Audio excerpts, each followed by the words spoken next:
Hey everyone, welcome back to Corporate Decoder, where we peel back the layers of corporate filings to reveal the real story. Today we're diving into a fascinating report from Fission Incorporated, a company dabbling in something rather explosive. This is a pretty short and sweet filing, an 8K report, which usually means there is something significant and immediate happening with a company, and for Fission Incorporated, that is definitely the case. The big news here is about an agreement they've inked with the United States Department of Energy. This isn't your typical business deal. It is for something called Reactor Authorization. Think of it this way, they have a plan to test out a new kind of underground nuclear reactor. The Department of Energy is getting involved to authorize and oversee this. This is part of a federal program that aims to support qualified test reactors outside of the usual national labs. It sounds like they are really pushing the boundaries here, aiming to get approval for the reactor's safety and then, crucially, startup authorization. This is the first phase of this program, and the Department of Energy will be keeping a very close eye on things. Now, like any agreement, there are ways it can end. Either side can give 30 days notice to call it quits.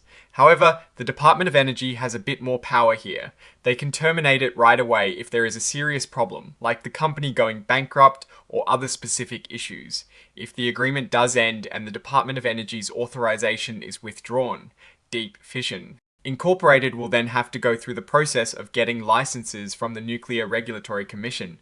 That is a whole other big hurdle. This filing doesn't include detailed financial statements in the way a quarterly or annual report would. Instead, it points to an exhibit, which is the actual agreement itself. So we can't get a read on their current financial health or performance from this specific document alone.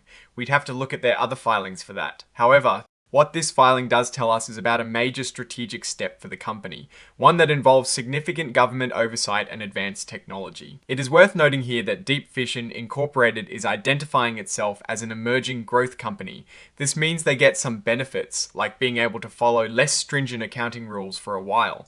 This often suggests a company that is still in its earlier stages of development or growth, perhaps with less established revenue streams or market presence than a mature corporation.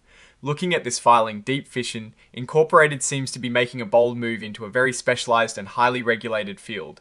Their ability to secure an agreement like this with the Department of Energy is certainly a significant development, suggesting they have some compelling technology or a strong plan in place. The biggest risks here are the regulatory hurdles and the inherent complexities and safety concerns associated with underground nuclear reactor testing.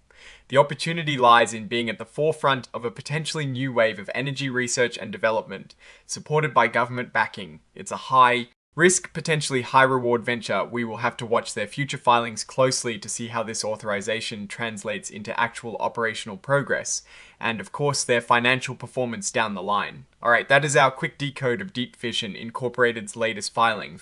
What do you think about their venture into underground nuclear reactors? Let us know your thoughts in the comments below. If you found this breakdown useful, please hit that like button and subscribe for more corporate dives. And don't forget to join our Discord community for more discussions. The link is in the description. Thanks for watching, and we'll see you in the next one.